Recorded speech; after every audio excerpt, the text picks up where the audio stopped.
문제를 듣습니다. 성공을 부릅니다.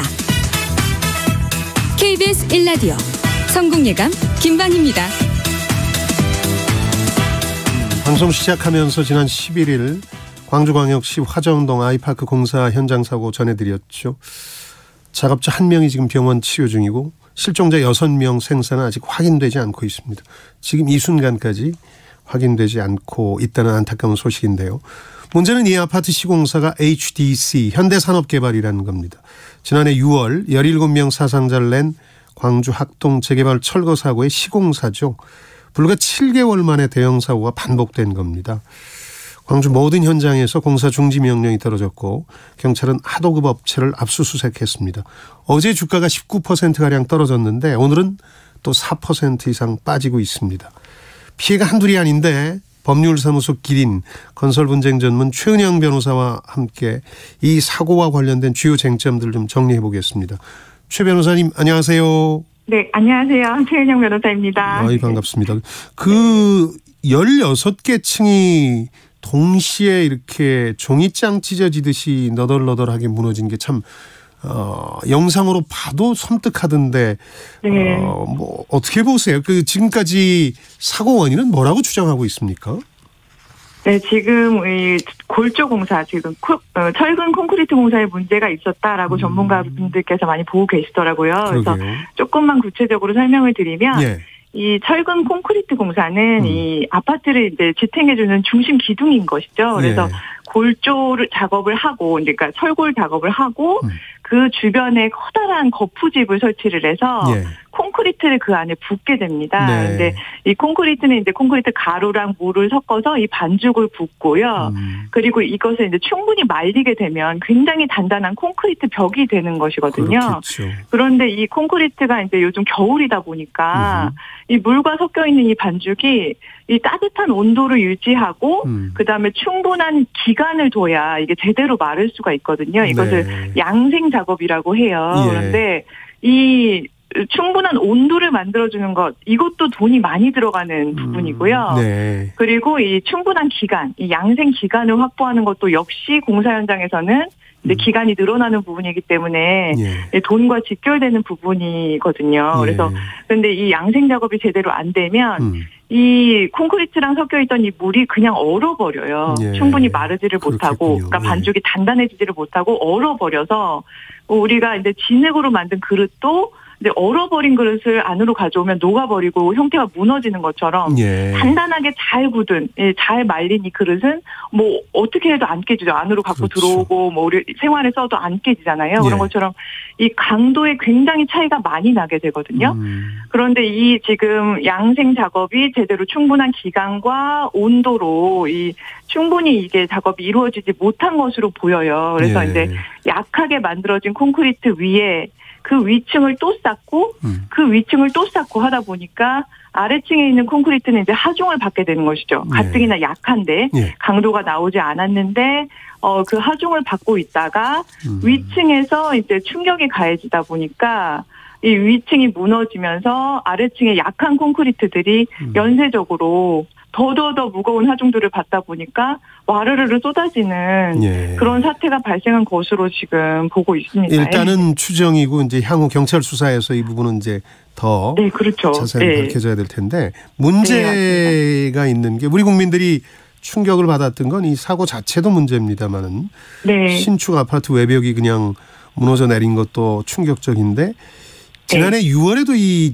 시공사인 현대산업개발이 광주 학동 재개발 현장에서 철거 사고를 벌이다가 대형 안전사고를 일으킨 바가 있거든요. 그런데 이건 법률적으로 지금 어떻게 진행되고 있습니까? 이 사건은?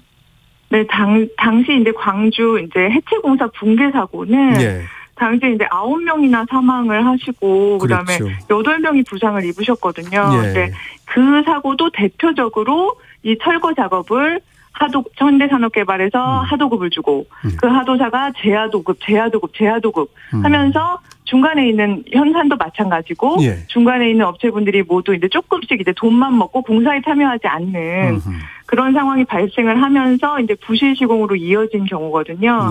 그래서 이런 사태가 발생을 했는데 결국에는 이제 지금 9명이 총 기소가 됐습니다. 그런데 그중에 8명은 모두 그 하청업체 분들이시고요. 현대산업개발은 이제 현장 소장 한 분만 기소가 되셔서 현재 지금 재판을 진행하고 있는 중입니다. 네. 그 여러 가지 얘기들이 있는데 하나는 네. 그간 사실 중대재해법과 관련해서 네. 특히 건설사 쪽에서 반대가 심했는데 이런 사고가 터지고 나니까 오히려 지금 중대재해법 강화해야 된다는 여론도 나오고 있는데 현대산업개발의 이 사고가 물론 27일부터 적용이 되니까 조금 다르긴 합니다만은 중대재해법을 빠져나갈 수도 있다. 지금 현실화된 그 법률을 그런 여론도 있던데 그건 왜 그렇습니까? 네, 이 중대재해처벌법이 이제 예. 시행일이 27일부터로 정해져 있어요. 그렇죠. 그런데 이제 뭐 법률은 이제 아무래도 이제 규제를 하고 이제 국민들의 권리를 이제 뭐 공공의 이익을 위해서 이제 권리를 조금 이제 제한하는 것들이 많기 때문에 네. 이 시행일을 명확하게 정해놓거든요. 그래서 네. 그 전에 발생한 일들에 대해서는 이 시행일 전에 발생한 것들을 이제 소급해서 그 나중에 생긴 법률을 갖다가 적용을 할 수가 없어요. 없겠죠. 그래서 네. 네, 그래서 지금 현재는 안타깝게도 이 사고에 대해서는 중대재해처벌법은 적용이 되기는 어려울 것으로 그렇게 생각이 되고요. 예. 그리고 제 생각에는 이제 이 중대재해처벌법이 제가 이제 수많은 건설 사건을 이제 진행하다 보면 예. 실제로 이제 대형 종합건설사분들, 원청사분들이 예. 이 비용을 이제 공사 기간을 단축해라 내지는 이 겨울에 드는 이 보양 비용 같은 것들 이렇게 추가로 발생되는 많은 비용들을 하도사한테 떠미는 경우들이 너무나 많거든요. 네. 제가 너무나 그런 사건들을 실제로 많이 봐요. 그래서 예. 그렇게 비용들을 하청업체들한테 떠밀면 이것이 곧 부실공사로 이어지고 예.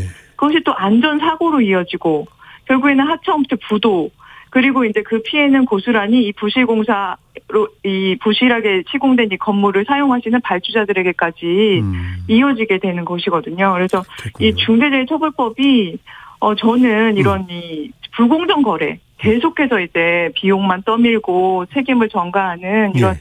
불공정 거래의 이 고리 이거 굉장히 악순환이거든요. 예. 고리를 끊는데 좀 역할을 해주지 않을까. 그리고 더더군다나 지금 이 사건처럼 6명이나 지금 실종되셔서 그 고통받고 계신 분들을 생각하면 예.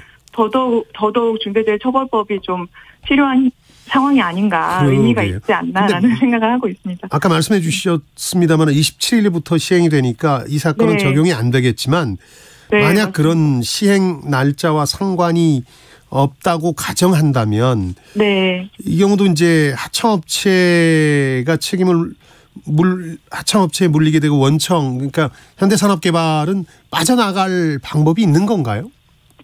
네, 그 지금 현대산업개발은 예. 이제 기존의 그 산업안전보건법에 적용을 받게 되는데요. 그렇겠죠. 예. 뭐 어느 현장이나 마찬가지로 예. 이 시공에 직접 관여했던 현장의 관리자, 그 당사자들 선에서 처벌을 받게 돼요. 현장 소장을 말씀하시는 거죠? 네, 네, 현장 소장이나 뭐 관리부장 뭐 이런 분들께서 이제 처벌을 받게 되시고 지금 중대재해처벌법은 그 골조가 이 산업 현장에서 사망자가 나오면. 예.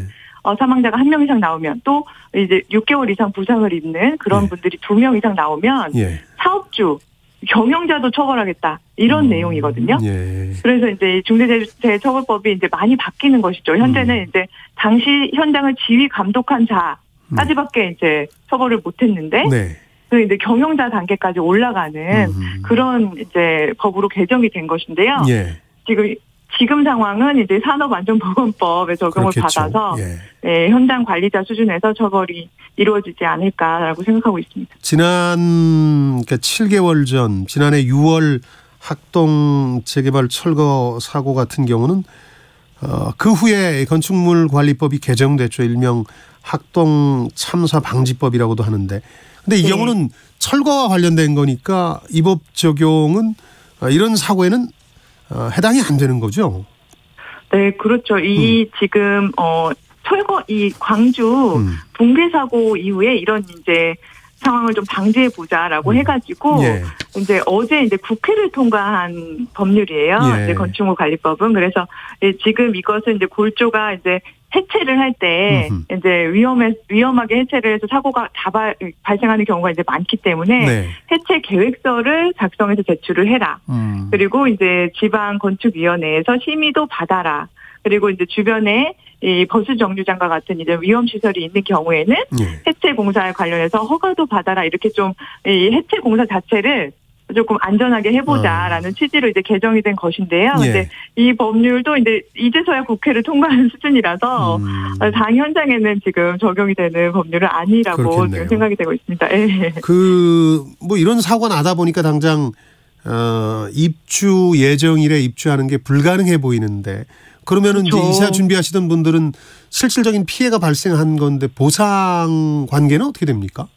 네, 지금 이 아파트에 이제 분양을 받으신 이제 수분양자분들께서는 그렇죠. 지금 당연히 입주가 지연될 수밖에 없잖아요. 이거 다시 이제 보수하고 완공이 된 다음에 들어가시려면 상당 기간 이제 지연이 된 상황이기 때문에 이렇게 내가 입주가 지연돼서 발생되는 실질적인 손해, 그러니까 대출 이자를 계속해서 냈다. 그리고 다른 곳에서 거주할 수밖에 없어서. 내가 이제 금년 11월에 들어가려고 했는데, 뭐 1년이나 지연이 돼서 다른 곳에서 거주하느라 월세를 부담을 했다. 내지는, 이 아파트를 내가 임대해서, 월세를 받으려고 했는데, 월차임을 받으려고 했는데 받지 못했다. 이런 것들 굉장히 실질적인 손해에 해당이 되거든요. 그래서 이런 실질적으로 발생한 손해액을 이제 청구할 수가 있습니다. 그렇군요. 만약에 또 이 문제도 나중에 재론될 것 같은 느낌인데, 재시공해달라. 워낙 불안하니까 여기다 뭐 더 시우기 공사를 하는 게 아니라 허물고 재시공을 요구할 텐데 이건 어떻게 됩니까? 네, 저 사실은 이제 수분양자 분들께서는 뭐 저희도 마찬가지고 이거 불안해서 그냥 부시고 좀 다시 지어달라 이렇게 생각들을 하실 것 같아요. 네. 법원에서는 이 하자 시공 이것이 이제 하자 시공이거든요. 이 하자의 보수 방법에 대해서 무조건 철거하고 다시 지어라 이렇게 보지는 않아요. 왜냐하면 그것은 사회적 비용이 많이 든다라고 생각을 하기 때문에 그래서 이제 안전 진단 업체를 통해서 이 하자가 뭐 일부만 철거를 하고 재시공이 가능하냐. 그래서 그렇게 해도 안전상의 문제가 없는지 그것에 대해서 이제 검사를 하게 됩니다. 그래서 이 안전진단 보고서에서 일부만 철거하고 재시공을 해도 충분히 안전합니다라는 의견이 나오면 그렇게 하자 보수를 해라라는 수준으로 판결이 나오게 돼요. 그렇군요. 그래서 이제 현대산업개발에서 이제 자발적으로 다시 이제 전체 철거하고 신축을 다시 진행해 주겠다라고 한다면 그거 너무나 좋은 일이겠지만 법원을 통해 가지고 우리가 하자 보수를 제대로 해라라고 청구를 할 때는 무조건 철거하라라는 판결이 나오지는 않고 적정한 수준에서 안전진단을 거쳐서 그 진단 보고서에 따른 하자 보수 방법에 의해서 하자 보수를 하라라는 알겠습니다. 판결이 나온다. 지금 이 시간에도 지금 소방당국이 실종자 수색 작업 중인데요. 아직까지 생사 여부가 확인이 안 되는데 건강하게 가족 품으로 돌아오길 기원하면서 최은영 변호사와 인터뷰 마무리하겠습니다. 고맙습니다. 네, 감사합니다.